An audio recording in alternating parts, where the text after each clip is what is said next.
Сіздерді өзіндік қолтаңбасы енді қалыптасып келе жатқан өнерімен тәнтеккен қайратты тұтас өнер мектебінің талантты шәкірттеріне қол соғып қошеметтеуге шақырамыз.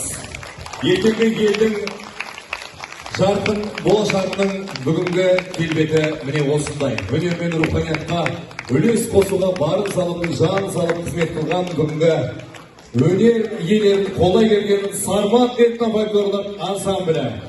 Бүгін енді дәстүр бойынша сахнада бірге өнер көрсеткен аға буын